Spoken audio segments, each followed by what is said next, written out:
In my head, I was gonna lose the baby. Intentionally hitting and spinning out drivers.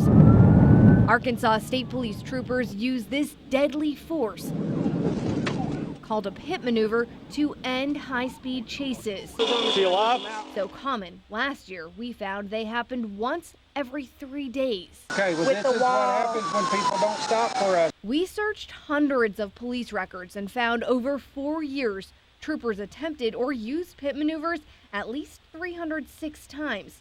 Almost half of those were last year. Turns out training isn't as frequent. State Police used Stuttgart Municipal Airport as a test track. Records we pulled show recruits train here for X hours, and there are X hours of yearly training. But police don't want to talk to us about those sessions. For weeks, we called ASP.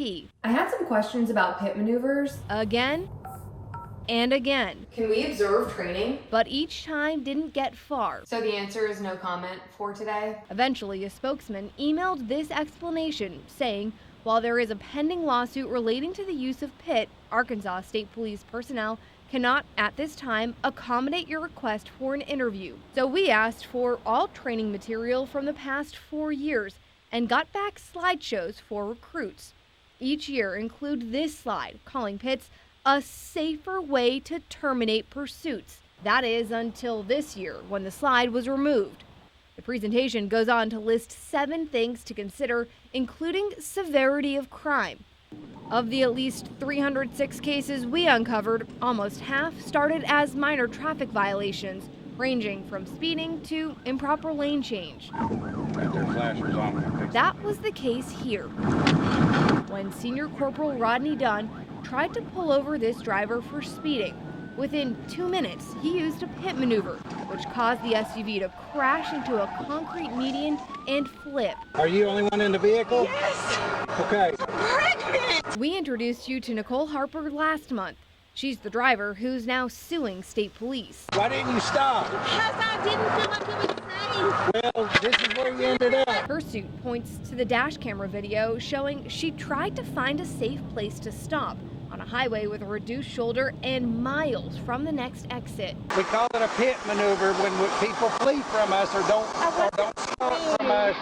That's what happened. Back in the classroom, recruits are taught there's no limit on speeds, and a reasonable safe speed is determined by the officer. That doesn't line up with this suggested practices we found from the Arkansas Association of Chiefs of Police, and ASP is a member.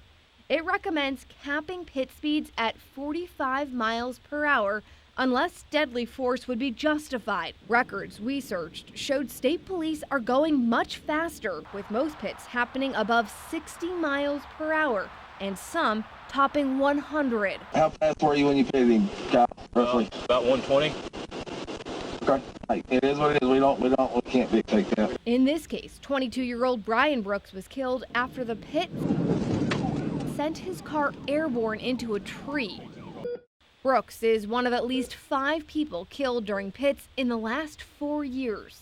While troopers are taught to consider the risk against the reward, Harper doesn't believe that happened in her case. I felt like I was doing what was safe. Questioning if this was preventable. I was trying to keep us both safe, and I felt like he didn't care at all. Bottom line, a lot of discretion is up to the trooper, and we found the majority of pits and without anyone getting hurt. Out of the more than 300 pits we looked at, there were 76 hospitalizations in the past 4 years. Of those people, almost all were drivers or passengers in the fleeing car. 4 were troopers, and 1 was a driver who was accidentally hit during the chase. Back to you.